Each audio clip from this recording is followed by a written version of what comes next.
Salve, salve a todos os alunos e alunas do canal Educação, da terceira série do Ensino Médio Turno Manhã. Bom dia, meus queridos! Como é que vocês estão? Espero que vocês estejam bem, tá? Eu sou o professor Assis Walter, professor de vocês da disciplina Meu Pequeno Mundo. Nesse mês de outubro, estamos conversando com vocês sobre biotecnologia, certo? Essa biotecnologia ligada ao mundo microscópico. Vamos ver aqui, galerinha, quem está online aqui, turminhas de Canavieiras e turma de Oeiras. Bom dia! Como é que vocês estão, meus queridos? Comenta aqui para mim que eu quero saber, quero ver esse chat movimentado hoje. Também está online pessoal do YouTube, Adriana! Bom dia, Adriana! Dulce Carmo, bom dia! Quem mais está online? Vamos nós, pessoal. Beleza, pessoal. Vamos nós. Bom dia, gente. Hoje na aula de Meu Pequeno Mundo, a gente vai conversar sobre mais uma biotecnologia. A gente já falou sobre biotecnologias associadas a fungos, a bactérias, e na aula de hoje a gente vai conversar sobre biotecnologias associadas a vírus, porque nem sempre a gente vai estar associando vírus à doença, embora vírus aí são seres parasitas intracelulares, mas a gente vai conseguir utilizar alguns vírus ao nosso favor, e é isso que a gente vai tentar desvendar na aula de hoje, tá? Porque tem muita coisa aí. Na aula de hoje a gente vai entender um pouquinho também sobre a diferença de teste rápido, né, de COVID para PCR, e a gente também vai entender um pouquinho das diferentes tipos de vacina, embora a gente já tenha até conversado com vocês em algumas aulas do tipo, tá? Então, quando a gente falou sobre bactérias, sobre fungos, a gente falou sobre gerar organismos geneticamente modificados com esse interesse, a gente vai entender direitinho um pouquinho sobre alguns tipos de vacinas também na aula de hoje. Então, vem comigo, bora lá, querido, está na tela a aula de hoje. Biotecnologia, vírus, tá? Aula de segunda-feira, dia 17 de outubro de 2022. Conta pra mim aí como é que tá a cidade de vocês. Tá quente, não tá tão quente? Se tá me escutando bem, tá? Tá me ouvindo? Coloca aqui pra mim no chat. Se não tá, olha que eu vou aí puxar a orelhinha de vocês então, hein? Bora nós. Gente, ó, aula de hoje, caracterizar a morfologia do vírus, porque como a gente já caracterizou o que é biotecnologia, e a biotecnologia é utilizar, né, desenvolver produtos, métodos, né, ações para solucionar algum problema humano, certo? E essa, né, produto, método, vai ter o quê? Uma base biológica, um sistema biológico. Então, a gente precisa entender quem é esse vírus, né? Porque esse ser vivo, esse vírus não é considerado ser vivo por alguns cientistas e porque alguns cientistas consideram ele ser vivo, tá? E entender, tá, como esse ser vivo ou não, tá? Como esse ser pode auxiliar na construção de produtos biotecnológicos, né? Então, compreender como a biologia dos seres vivos, dos vírus, influencia na biotecnologia, como, por exemplo, produção de vacina e transmissão de características hereditárias. Ó. Então, galera, atenção, ó. O que é o vírus, né? O vírus são organismos acelulados, né? Então, eles não têm células. E esse é o principal motivo pelo qual a gente não considera, aliás, a gente não, né? Muitos cientistas não consideram seres vivos como seres vivos, né? Por quê? Porque eles vão dizer que todo ser vivo tem que ter pelo menos uma célula, tá? Não é exatamente um consenso, não é todo cientista que vai afirmar isso com categoria. Não é uma questão do Enem para vocês ponderar sobre isso, né? Mas entenda que para a vida existir, certo? Para a vida existir, há necessidade direta do que? Da célula, certo?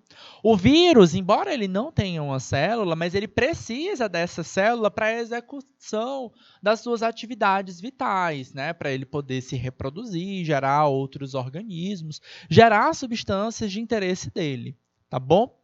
Certo? Mas, olha só, eles não são constituídos por células, mas por uma cápsula proteica que envolve o material genético. Aí é um detalhe muito importante.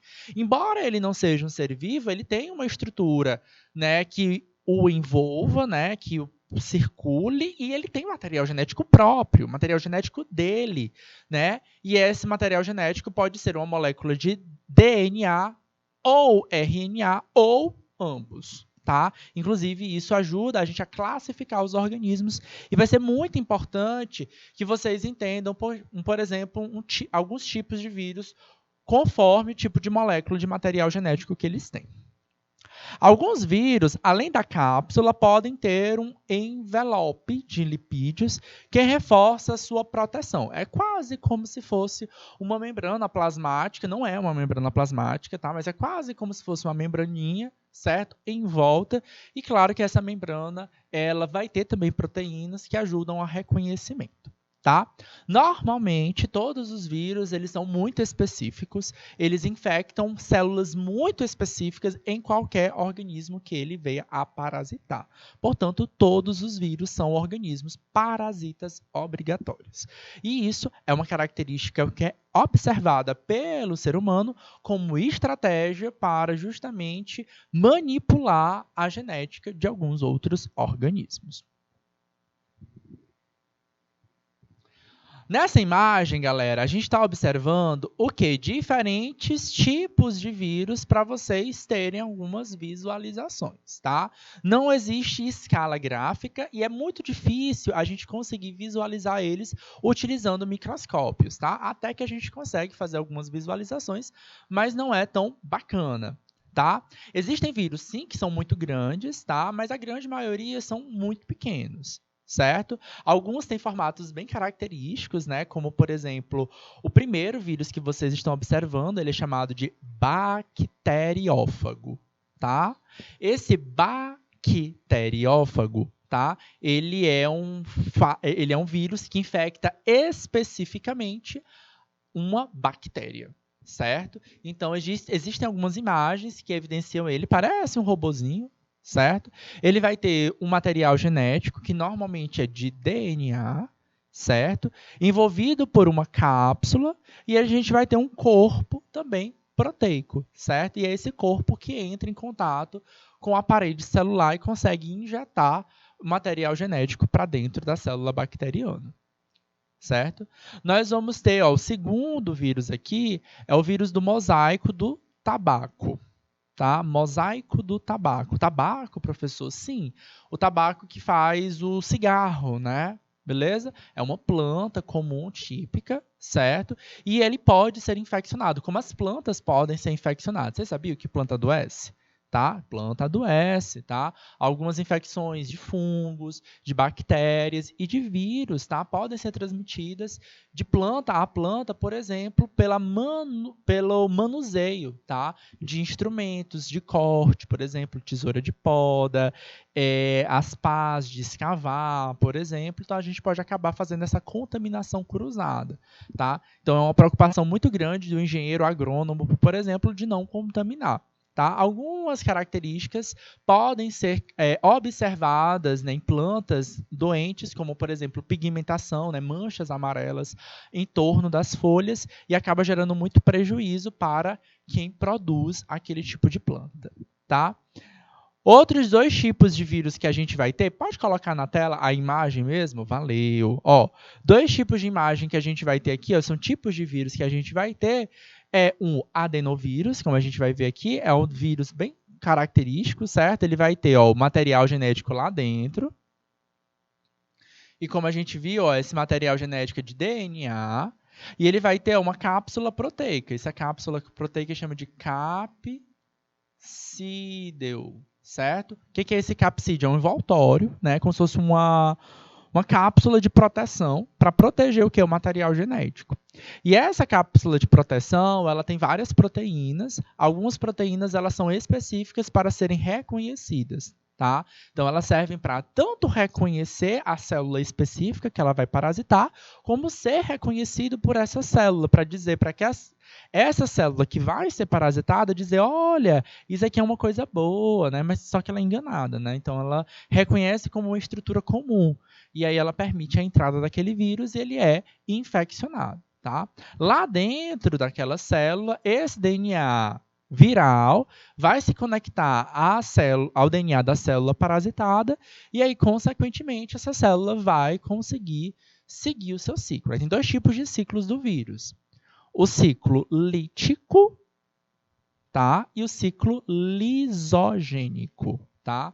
O ciclo lítico é aquele ciclo longo, tá? Então, ao longo, a célula continua viva, ela vai se dividir normalmente, ela vai crescendo, e à medida que ela vai metabolizando os próprios produtos dela, ela pode estar metabolizando produtos de interesse daquele vírus, tá?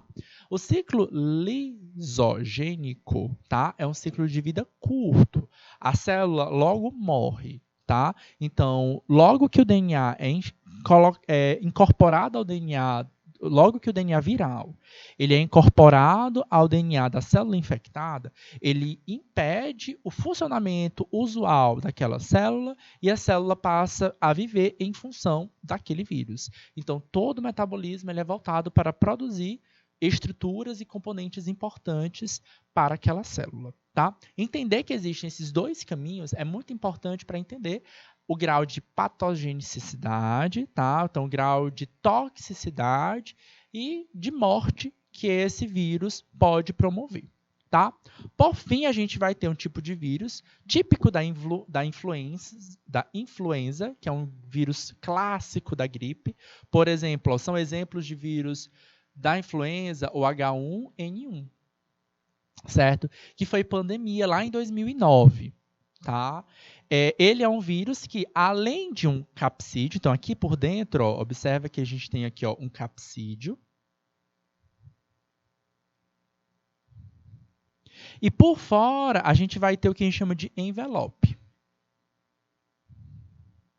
Esse envelope, aqui dentro, por fora, é essa membrana lipídica, tá? Que se assemelha a uma membrana plasmática, certo? Que serve também para proteger, tá? Então, esse envelope é que vai ter o que? As proteínas de reconhecimento. Inclusive, esse termo H1N1 é justamente as variações que a gente vai ter dessas proteínas que vão estar no envelope, certo? Então, a gente tem algumas variações desse H1N1, como HN3N9, por aí vai indo, certo?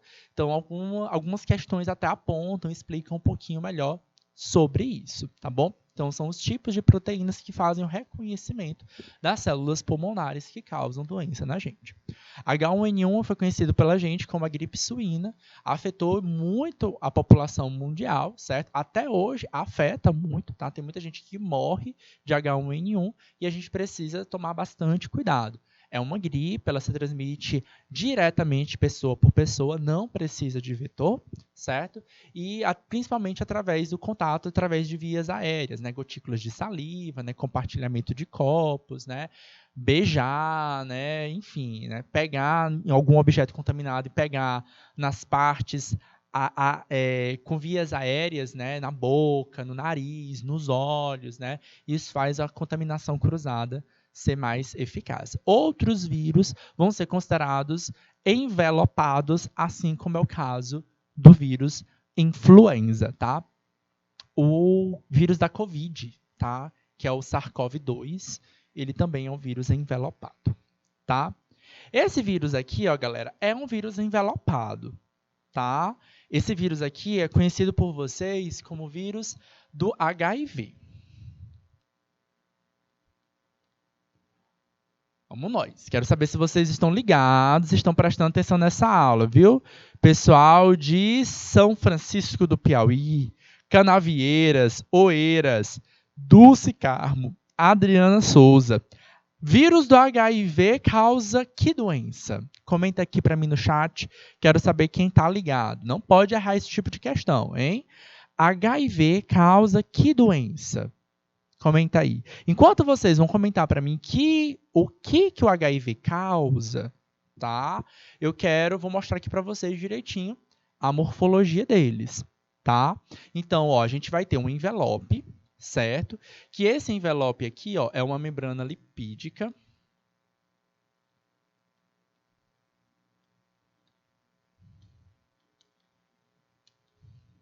Que se assemelha à membrana plasmática, certo? A gente vai ter proteínas do envelope. Essas proteínas do envelope, elas servem para o quê?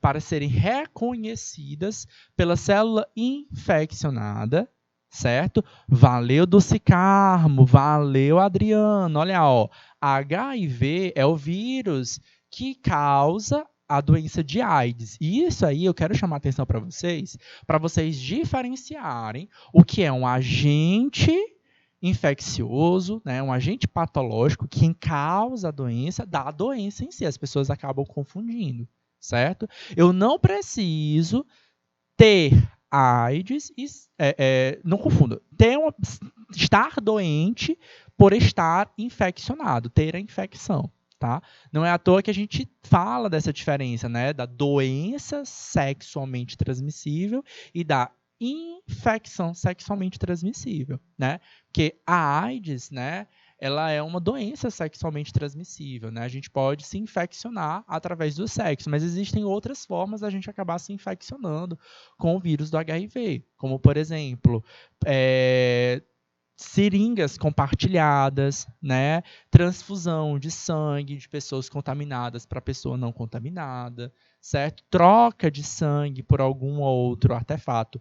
Gente, abraço não transmite, beijo não transmite, a não ser que as duas pessoas estejam conferidas na boca, tá? Né? Tá aqui aquela afta que não trata, por exemplo, certo? Pode ser algum caminho, tá? Mas é muito raro, tá? O que vai realmente transmitir é o fluido corporal, certo? Especialmente do sexo, tá? E transfusão de sangue, tá? Isso é que vai realmente levar à transmissão, por exemplo, de HIV.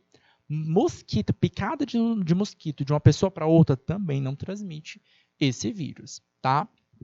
Esse é um dos vírus mais estudados pela comunidade científica, impactou muito, tá, a nossa sociedade, principalmente nos anos 70, 80 e, claro, nos anos 2000.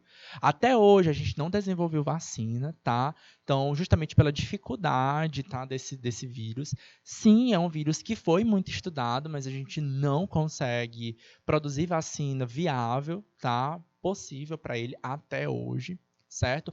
Porém, pelos grandes estudos que a gente fez com ele, a gente conseguiu descobrir algumas proteínas muito interessantes e que a gente utiliza a nosso favor, tá bom? Então, tecnologias, inclusive, que nos ajudaram a reconhecer e a aprender muito mais sobre o vírus do SARS-CoV-2. Tá? Então, por que a gente conseguiu produzir vacina tão rápido? Porque a gente estudou muito outros vírus, outras doenças do passado. Tá? Então, olha só.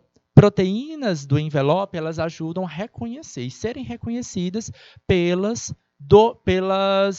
células que vão ser infeccionadas. Aproveita agora para saber que célula é que o vírus da HIV quer infeccionar. Vocês sabem que células são essas? Coloca para mim aqui no chat que eu quero saber. Tá? A gente vai ter, ó, cápsula proteica, que são os capsídeos, certo? No caso do vírus da AIDS, a gente tem duas cápsulas proteicas, uma externa e uma interna, certo? É dentro da cápsula interna onde a gente vai encontrar o material genético, tá? E esse material genético são duas moléculas de RNA, tá bom? Aí esse ponto é interessante, tá? Produção de proteína a gente já aprendeu, né? Que vem DNA, transcreve RNA, traduz para proteína. Não foi isso que a gente aprendeu? Pois bem, tá? Não adianta eu colocar uma molécula de RNA para ser traduzido. Por quê? Porque não faz sentido. Porque senão só vai ser traduzido aquele único pedacinho do vírus. tá? Aquele único pedacinho de RNA que chegou lá. E não é isso que o vírus quer. O vírus quer que tenha o quê? Muitos vírus sendo produzidos. A ideia da palavra virulência é a capacidade desse vírus se replicar em grande quantidade. Então, eu não preciso de um RNA, eu preciso de um DNA. Tá? Galera, cadê o chat? Cadê a Adriana Souza? Cadê a Dulce Carmo? Que tipo de célula o vírus do HIV quer infeccionar? Então, quando o vírus do HIV chega numa célula que ele infecciona, certo? Ele vai depositar, de fato, material genético. Mas para que a virulência dele, de fato, aconteça, ele precisa que esse RNA aqui, ó, ele se converta em que, de novo, em DNA, certo? Quando esse RNA ele é convertido em DNA, ou seja, ele precisa voltar, ele precisa fazer uma reversão. Para que isso aconteça, eu preciso que exista uma proteína chamada transcriptase reversa. Então, essa proteína aqui é uma enzima.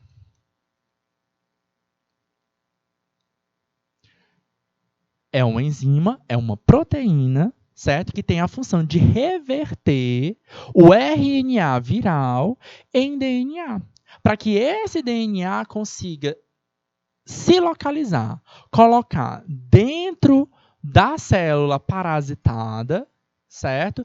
E conseguir produzir muitos vírus. A palavra virulência, tá? Ela pode ser empregada em diversos setores, por exemplo, vírus de computador. Né? Por quê? Porque ele se replica em grande quantidade e de forma muito rápida, certo? Para quem não sabe, ó, o vírus do HIV ele vai infeccionar células. Ó, o vírus do HIV vai infeccionar infecção em células do linfócito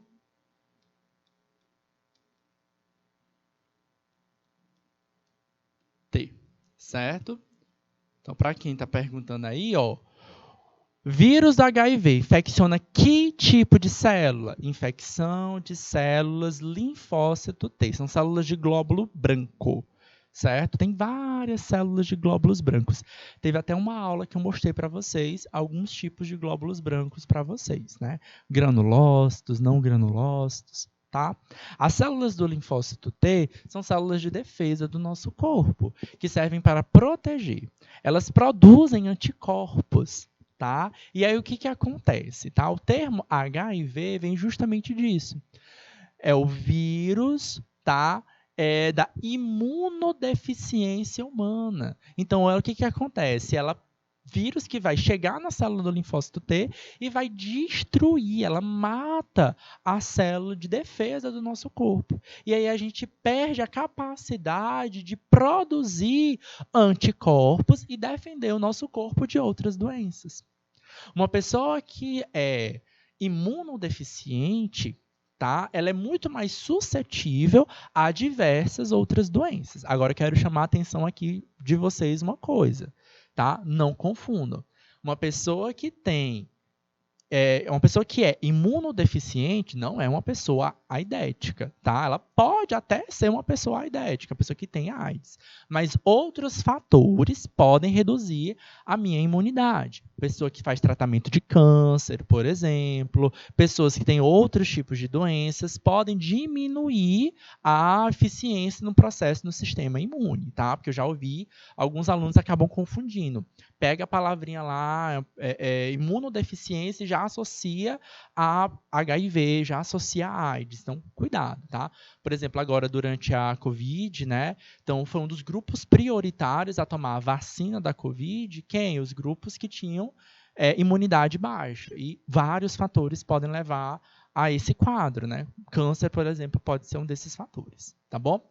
Mas é o que acontece? Então, uma pessoa que está doente, né, que está com AIDS, ela tem o quê? Uma baixa quantidade de linfócitos T e uma grande quantidade desse vírus espalhado no seu corpo, tá? E aí o que acontece com essa pessoa? essa pessoa, ela é muito mais suscetível a qualquer doença, tá? Então é comum, por exemplo, a pessoa ser diagnosticada com o quê? Com candidíase na boca, tá? Que é um fungo, né? Que cresce na boca, certo? É o dentista que vai avaliar e falar, opa, pera bem aqui, ó. A candidíase é outra doença sexualmente transmissível, mas ela normalmente ela consegue ser muito escondida. Para ela estar se mostrando é porque o sistema imune está baixo. Aí tem outros pontos, como sarcoma de Kaposi, né? São as manchinhas pretas no corpo inteiro, inclusive na boca. É aquela afta que nunca cura, certo? Então aí, ó, normalmente o profissional da saúde vai te assistir e vai falar, isso aqui são alguns sinais que levam a isso aqui. Tem teste para poder detectar. Teste rápido que você consegue diagnosticar rapidamente se você está ou não infectado, certo? Não necessariamente doente. E outra, tem tratamento, tá? Então, tem um tratamento que vai reduzir a quantidade de vírus e aumentar a quantidade dos linfócitos T no teu corpo, tornando você uma pessoa indetectável. Mas não significa dizer que não tenham o vírus. Então, precisa continuar se protegendo também para não infeccionar, não se reinfeccionar, como também não infeccionar outras pessoas, tá bom? Então, veja bem, ó, o vírus do HIV, ele tem RNA, certo? É o material genético dele. Ele vai precisar claramente de quê? De uma enzima chamada transcriptase reversa. Essa enzima chamada transcriptase reversa, qual a função dela? Reverter o RNA em DNA. Outra enzima que aparece aqui nesse contexto é a integrase, tá? E a integrase, ela vai ser muito importante em outro processo. Qual é o processo? De ligar o DNA que foi codificado, o DNA agora viral, no DNA humano. Por isso esse termo, integrase, de integração. Certo? E isso aqui vai ser muito importante para que a gente possa entender tecnologias como, por exemplo, a tecnologia da PCR, que é uma técnica aí para poder identificar o tipo de vírus e o testes de DNA que a gente já estudou aí nas aulas de biologia. Foi uma aula que eu estava aqui substituindo a professora Amanda com vocês, tá bom? Então tá aqui. Isso aqui foi o que foi estudado, tá? Proteases aqui também, ó. Certo? Outras enzimas. Então, 3 enzimas importantes que tem no vírus do HIV, que vai ter em outros vírus também. Transcriptase reversa, integrase e protease. Certo? Esse estudo, então, isso é biotecnologia, tá? Para a gente desenvolver um sistema novo, para que a gente possa desenvolver um produto novo, a gente precisa conhecer. E aí é onde entra a biologia, certo? Em desvendar cada um desses passos, a morfologia, a função de cada uma dessas partes desse corpo diminuto, tá? E aí agora a gente entra na parte da biotecnologia em si, tá? Então, ó, vírus são ferramentas entregues às células à sua própria destruição. Tá? Então, em geral, a função do vírus é esse. É o quê? É chegar dentro de uma célula, destruir aquela célula com a função dele produzir mais, crescer mais, né, e aumentar a sua produção. Antes mesmo de um ser humano ter consciência de si próprio, os vírus já desempenhavam um papel na moldagem do próprio ser humano, atuando ativamente na seleção de indivíduos mais imunologicamente adaptados, por uma coisa que a gente chama hoje de pressão seletiva, a tal pressão da seleção natural. Então, lá nas aulas de biologia da professora Amanda, ela vai explicar para vocês, ela já explicou para vocês? Acho que já, sobre seleção natural. Já, né? Isso. Então, lá a tia Amanda vai conversar com vocês sobre seleção natural. Ela vai dizer que vai existir fatores da natureza que vão selecionar os organismos mais fortes. Não é isso? A gente sobrevive, só sobrevive o mais forte, não é isso? Tô certo ou tô errado? Quero saber se vocês estão ligados mesmo. É o mais forte que é claro, quem é o fraco que vai conseguir sobreviver? Ih, mano, é fraco, tem que ser o forte. Hulk. E aí, cadê? Adriana, Dulce, cadê o pessoal de Canavieiras, de Oeiras? Cadê o pessoal de São Francisco do Piauí? Seleção natural é o mais forte que vai sobreviver? É isso mesmo?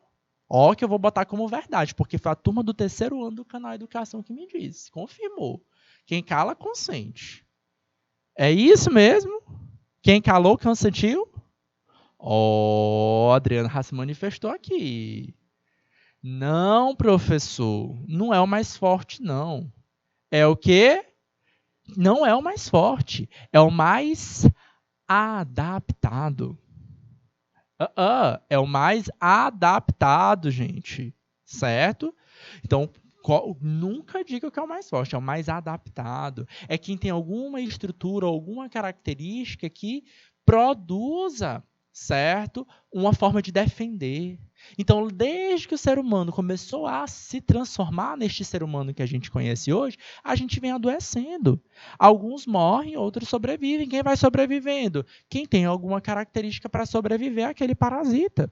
Então, desde o primórdio, a gente tem esse processo. E no nosso caso, é o fato de que, em contato com patógenos, a gente aprende a desenvolver o quê?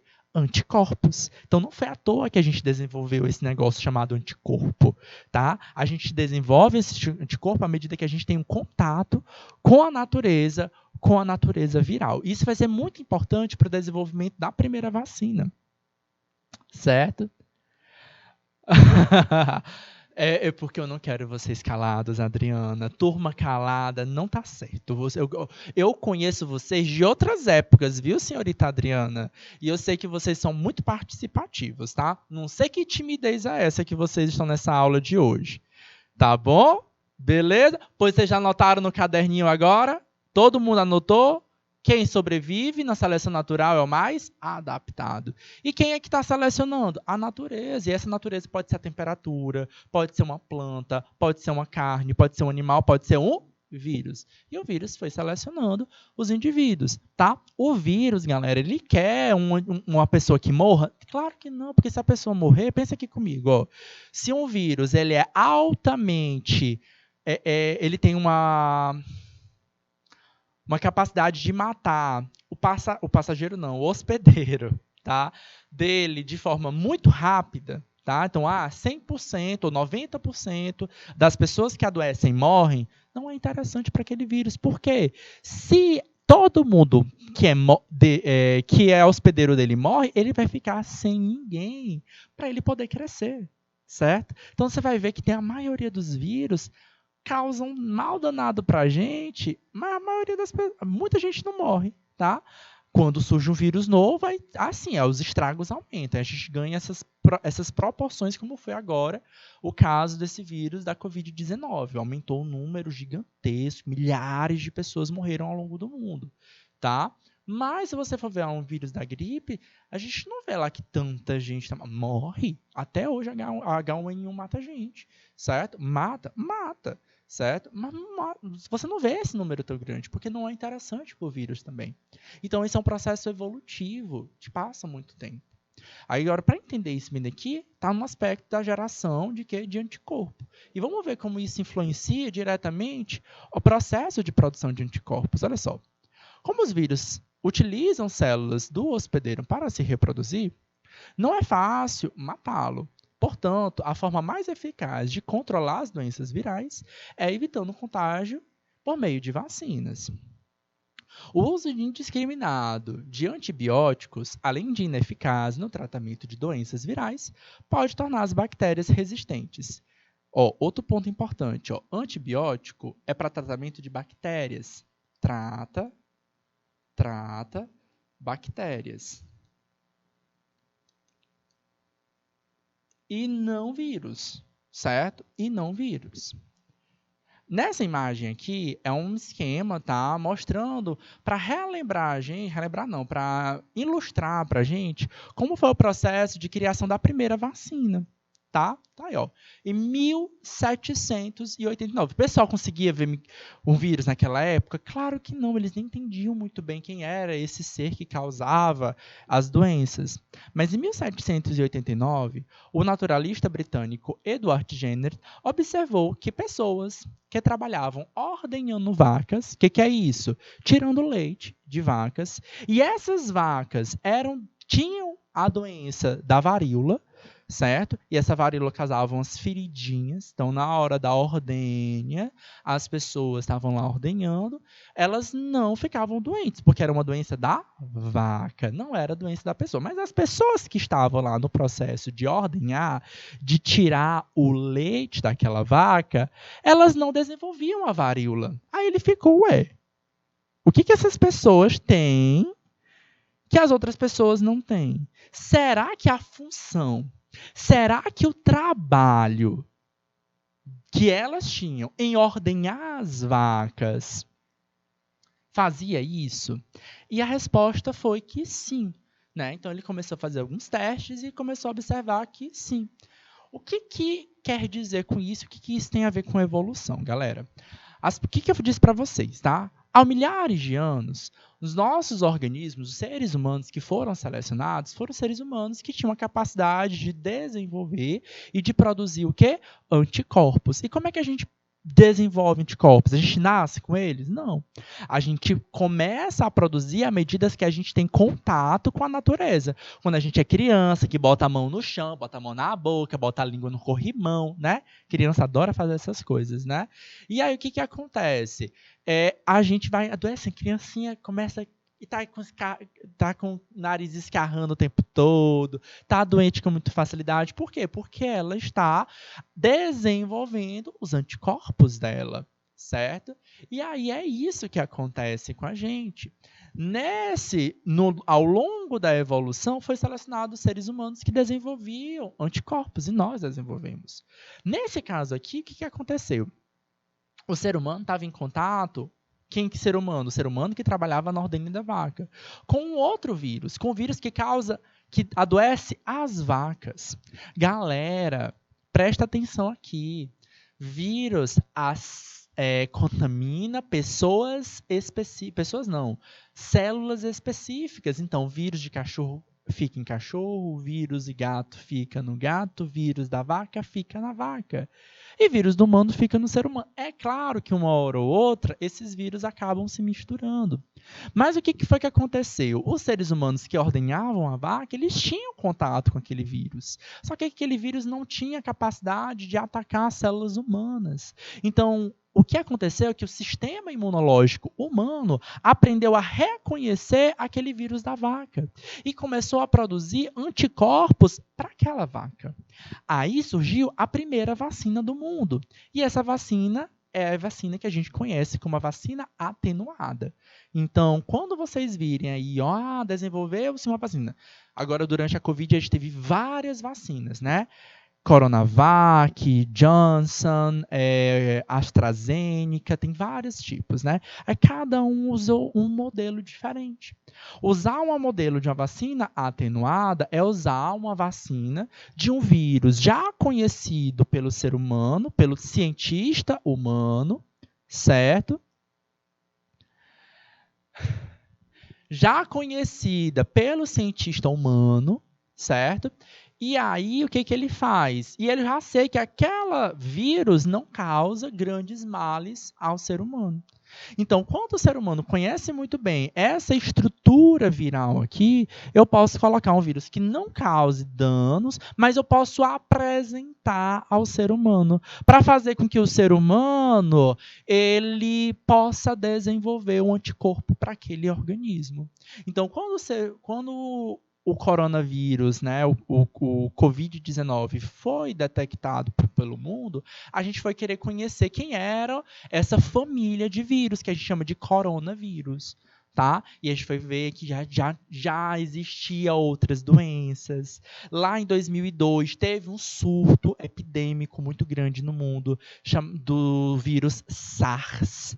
Tá? E aí a gente pôde pegar esse próprio vírus, as vacinas desse próprio vírus, para desenvolver as vacinas atuais. Algumas vacinas desenvolvidas para o atual vírus de SARS-CoV-2, tá? Foram vacinas de vírus atenuados ou de uma vacina atenuada. Um vírus que não causaria vivo, porém que não causariam grandes infecções, né? Não causariam grandes danos ao ser humano. Tá? E assim a primeira vacina foi criada. Tá? Outras vacinas, elas foram criadas de outras formas, tá? Mas vamos falar aqui sobre outras tecnologias interessantes que foram desenvolvidas a partir dos estudos dos vírus. A primeira que a gente tem, olha só, um grande avanço na biotecnologia, sobretudo na área de biologia molecular, foi o advento do conhecimento da transcriptase reversa. Vocês lembram lá que eu falei? Transcriptase reversa serve para quê? Ó, vamos voltar aqui. Ó. É o roxinho. Ó. É uma enzima, transcriptase reversa, e ela pega o RNA viral do vírus e ela converte esse DNA em DNA viral, certo? A lógica é que o DNA gere RNA. Só que o DNA apresentado, ele tem o quê? O material genético do vírus, ele tem o quê? RNA. Então, ele precisa andar sempre com essa enzima chamada transcriptase reversa. Quando os cientistas descobriram essa transcriptase reversa, eles falaram assim, opa, isso aqui é interessante. A gente pode usar isso aqui a nosso favor. Então, eles começaram a utilizar esta enzima para o processo de criação e aumentar a quantidade de quê? De outros DNAs. Para fazer o quê? Para fazer teste de DNA, propriamente dito, tá? Então, olha só, essas enzimas são capazes de produzir DNA a partir de RNA. Com a aplicação da transcriptase reversa em reações de cadeia polimerase, foi possível o desenvolvimento de diversas áreas da ciência. Isso aqui vai ser explicado melhor no próximo slide. Ó. Então, o que a gente tem aqui? Ó? A gente vai pegar isso aí para fazer, por exemplo, os testes de PCR. Quando a gente quer saber se a pessoa está doente com Covid ou não, um dos testes que a gente faz é o teste de PCR. Tá? A gente tem dois testes. A gente tem um teste rápido e a gente tem o teste PCR. O teste rápido, ele vai pegar uma amostrinha de sangue, você fura um pouquinho do dedo, você vai botar lá numa amostrinha, no reagente, tá? Num plásticozinho, e esse reagente ele vai calcular a quantidade de antígenos que vocês têm. Então, a gente tem dois tipos de antígeno, certo? Um antígeno para dizer que você já teve contato com aquele anticorpo. Se você tem... Desculpa, antígeno não. Se você tem anticorpo, né? Aí a gente tem lá o anticorpo que você já teve contato com o antígeno, ou se você ainda está com antígeno no teu corpo, tá? Aí a gente chama isso de IgG e de IgM, tá? Então, se você está ainda com o vírus naquele teu corpo, certo? Senão que você está doente. Se você já teve contato, pode ser que você já adoeceu, pode ser que você tomou vacina, certo? Pode ser essas situações. E a gente tem um teste chamado teste PCR. Agora, o teste PCR ele é um teste de DNA. O que eu vou fazer? Ele vai reconhecer, ele vai ter que utilizar a transcriptase reversa. Então, ele vai acessar as áreas de contaminação do vírus. Então, normalmente ele pega um cotonete, é um cotonete bem comprido, bem grandão. Para quem já fez o teste, sabe que é bem legal, bem confortável, tá? Mentira, gente, é desconfortável. Que ele enfia esse cotonete bem comprido lá no final do nosso nariz. Então, dá vontade de espirrar, muito grande, certo? E ele vai pegar a secreção da mucosa nasal que você tem ali. Certo? Essa secreção, essa melequinha que vai sair do nariz, de qualquer pessoa vai ser uma melequinha, não adianta, certo? Estando doente ou não, ela vai ser dissolvida, certo? E eu vou replicá-la, certo? Eu vou duplicar aquele DNA diversas e diversas vezes. Então, aqui está mostrando para a gente justamente isso. Ó. No primeiro, eu vou pegar as minhas amostras, eu vou colocar em um material para solubilizar essas amostras, junto com quem? Com a transcriptase reversa e junto com a polimerase. Tá? Então, duas enzimas. Uma que serve para converter o RNA em DNA e a polimerase serve para duplicar esse meu DNA diversas e diversas vezes. Vou colocar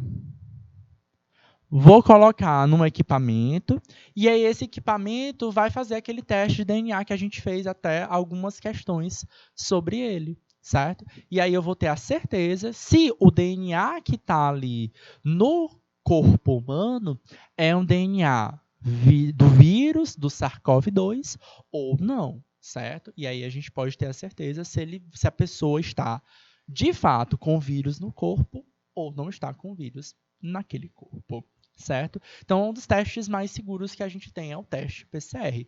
É um teste que demora um pouco mais, ele é um pouco mais caro, incomoda um pouco mais, por isso a gente tem os testes também, os testes rápidos, que servem para diagnosticar de forma mais rápida ali a existência ou não de anticorpos, tá? Bom, nem tudo no vírus é ponto negativo, tá? Nem sempre vai ser doença, a gente pode utilizar aos nossos favores também. Aí a gente tem uma coisa que chama utilizar o vírus como vetor, tá? O que é isso? É fazer com que esse vírus ele leve informação. Não é isso que ele faz? O vírus não leva a informação genética dele, do próprio vírus? Pois é, qual a ideia agora? A ideia é que a gente use o vírus como um vetor, para que ele transmita a informação genética do nosso interesse. Tá? Aí a gente tem duas ideias. A primeira ideia é a transgenia. É criar o que? Organismos geneticamente modificados. Então, para gerar células transgênicas, tá? Então, o que é uma célula transgênica, galera? Uma célula transgênica é uma célula de um organismo geneticamente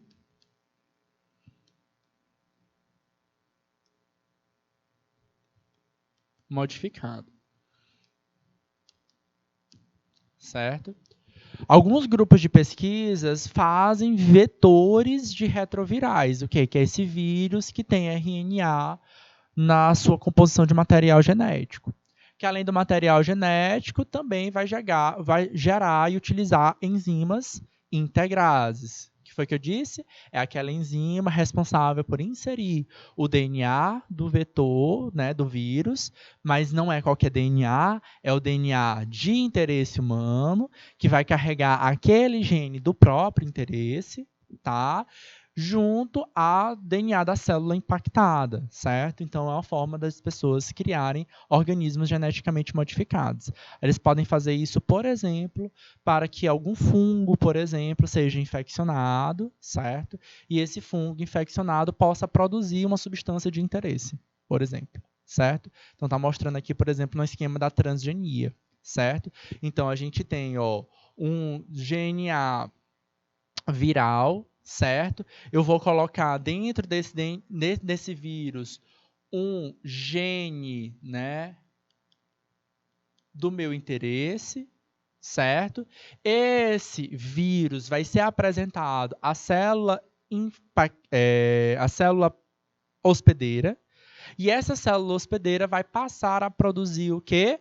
A resposta imunológica, certo? Ela vai começar a produzir o quê? Anticorpos, ela vai começar a produzir células que vão reconhecer aquele vírus, certo? E aí eu posso ou produzir proteínas do meu interesse para que essa proteína do meu interesse ser uma vacina, certo? Então eu tenho esses caminhos diferentes. Então o vetor viral ele pode ser um caminho para transgenia, para gerar um organismo geneticamente modificado e que esse novo organismo ele possa produzir a resposta imunológica do meu interesse, normalmente para a produção de vacina, tá? A gente tem, nas vacinas que utilizam vetores virais, o vírus como sarampo ou de adenovírus, geneticamente modificado para produzir o quê? Proteínas de coronavírus. Sim, o que causa a Covid-19, tá? Esse vírus são enfraquecidos. Que vírus? O vírus do sarampo ou o vírus do adenovírus. É um vírus que eu já conheço, que eu já entendo como controlar, já entendo quais são as partes dele, quais são as proteínas que ele tem, posso modificar, certo? Aí, e aí eu enfraqueço ele, eu tiro o que leva a pessoa a ficar doente, certo? Os códigos e insiro naqueles vírus as informações para reconhecimento do coronavírus. Aí a pessoa passa a produzir as proteínas de reconhecimento não do sarampo, nem da adenovírus, mas as informações para reconhecer o SARS-CoV, que é o vírus que causa a Covid-19, certo? Então, esses vírus são enfraquecidos e não podem causar doença. Então, a gente recebe, na verdade, o vírus do sarampo, tá? Existem dois tipos, aqueles que podem se replicar dentro das células e aqueles que não podem porque já tem genes desativados, tá? E é por isso que algumas pessoas acabam tendo alguns sintomas mais fortes em algumas vacinas do que outras, certo? Porque você, de fato, está recebendo um vírus vivo no teu corpo, certo? E aí, ó, um outro fator que a gente pode utilizar, então, ó, vocês viram aí, ó, que a gente já tem dois tipos de vacinas aqui, né? Uma vacina com vírus atenuados, que é aquela vacina que eu vou utilizar um vírus que eu já conheço, que não causa doença no ser humano, mas ajuda o ser humano a produzir um anticorpo. E a outra é utilizando a transgenia, tá? Eu modifico geneticamente um vírus já conhecido e apresento a esse corpo humano. Beleza? Então, são dois tipos de vacinas que a gente tem aí. E aí a gente tem no nosso mercado vários tipos de vacina. Outro esquema da utilização de vírus geneticamente modificados é a terapia gênica. Quando eu coloco no vírus o quê? Um gene para solucionar o problema da saúde humana. Então, eu tenho, ó, primeiro, ó, eu tenho um vírus que era ruim, tá vendo a carinha dele de mal? Zangado e tal, porque ele causava doença pra gente. A gente modifica o DNA dele, certo? Desativa, tá, os genes que lhe iriam de fato causar alguma doença e acrescento, ó, eu insiro no paciente, no vírus, o que? Um pedaço de um gene do meu interesse, certo? E eu apresento a célula humana, tá, a pessoa que está doente ou que precisa de algum tratamento, esses vírus, e essa célula humana passa a apresentar uma característica do meu interesse. Aí a gente vai ver aqui o exemplo. Tá? Ó. Em pessoas que têm um gene defeituoso ou não têm um determinado gene, essa terapia pode ser utilizada para introduzir um gene que funcione. Então, imagina aí que algumas doenças que acontecem com a gente é por conta de mutação. Tá? Então, algumas doenças não... a falta de um gene ou um defeito nesse gene, a gente deixa de produzir algum anticorpo, a gente deixa de produzir algum neurotransmissor, certo? Então, a gente tem esse aspecto, tá? Então, muitas pessoas com problemas neurocognitivos, né? Problemas de cognição, têm que tomar medicamentos para forçar a produção de neurotransmissores. É um exemplo. Outro exemplo, que é o mais aplicado com terapias gênicas com vírus, são pessoas que têm problemas imunológicos, tá? Aí, ó, um exemplo de terapias de células com as células T, de novo as células T, tá? Desenvolvida recentemente no Brasil, na qual o gene sintético, olha aí, a gente não está tirando de algum lugar, a gente produz esse gene, é inserido em células de defesa do sangue, os linfócitos T, sim, os mesmos linfócitos T que são afetados pelo vírus do HIV, tá? E ganham a capacidade de identificar células tumorais, tá? Então, células que têm algum erro genético, que acabam promovendo seu crescimento, aí lá vai lá as células do linfócito T, tudinho lá abraçar aquelas células, eu posso identificar rapidamente, né, ou com uma resposta mais rápida do que esperada, tumores. Não é que essas células do linfócito T vão defender diretamente o tumor, mas ajuda a identificar e eu posso criar marcadores. Tá? Então, se o vírus tem, se as células do linfócito T estão marcadas, é porque eles tiveram contato com esses tumores e eu posso fazer um tratamento mais rápido para aquele paciente. Então, alta tecnologia aí que já está no mercado, tecnologia brasileira, por exemplo, que já está chegando aí para a gente, certo? Bom, mas não é só isso, a gente tem que praticar, né? Bora fazer umas questõezinhas aqui com vocês, tá? Exercício 1, tá? Para vocês aí, ó. Em um gel vaginal poderá ser um recurso para as mulheres para a prevenção contra a AIDS. Esse produto tem um princípio ativo no composto que inibe a enzima transcriptase reversa. Essa ação inibitória é importante, pois a referida enzima promove o quê? As alternativas estão na tela e eu vou dar 2 minutinhos para vocês me darem um gabarito da resposta.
Que é isso? Não gosto desse ponto de interrogação na resposta de vocês, não, galera. Resposta é sempre ponto de interrogação. A pergunta que tinha interrogação.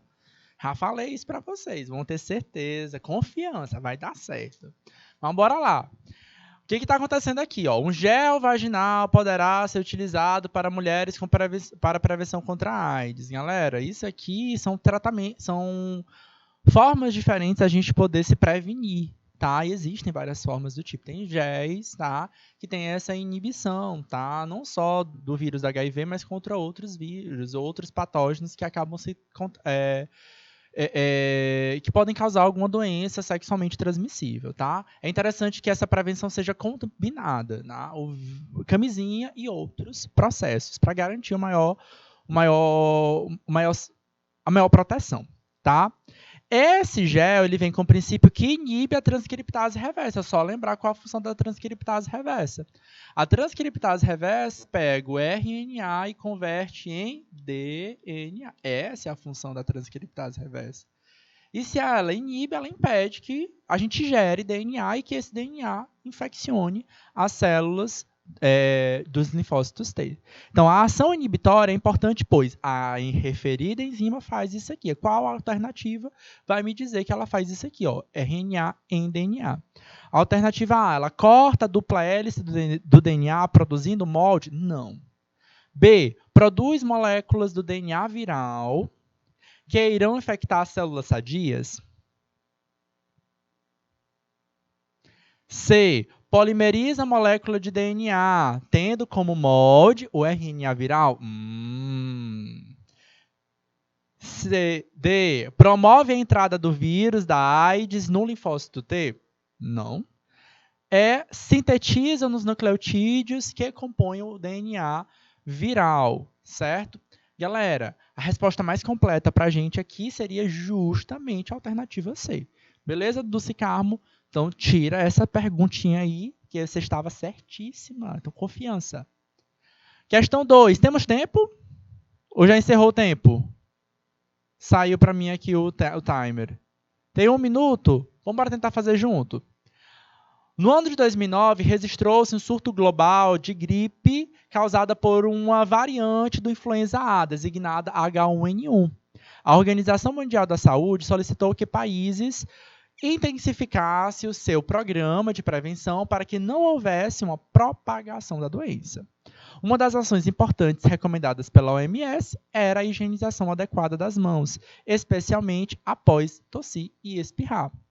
A ação recomendada pela OMS tem qual objetivo? Questão de 2014. Então, pode ser que tenha uma questão que vá estar associada a isso. Tem que lembrar, ó, doença causada pela H1N1 foi conhecida como gripe suína. Gripe, a contaminação dela é direta, de pessoa para pessoa, que nem da SARS-CoV-2. Qual é o objetivo? Reduzir a reprodução viral? B, impedir a penetração do vírus na pele? C, reduzir o processo de autoinfecção? D, reduzir a transmissão do vírus no ambiente? E, impedir a seleção natural do vírus? Galerinha, tranquilinho, alternativa D, diminuir a transmissão de pessoa para pessoa, transmissão dentro do ambiente, tá bom? E aí, aqueles cuidados que você já conhece. Usar máscara, evitar o contato com pessoas, lavar as mãos, álcool em gel, certo? Na época de 2009, talvez vocês eram muito novos, a gente usava muito álcool em gel, certo? Galera, vai ficar mais questões para vocês executarem, testarem, treinarem. Foi um prazer estar aqui com vocês mais uma vez e a gente se encontra novamente na próxima semana. Grande beijo, grande abraço e até lá. Tchau, tchau.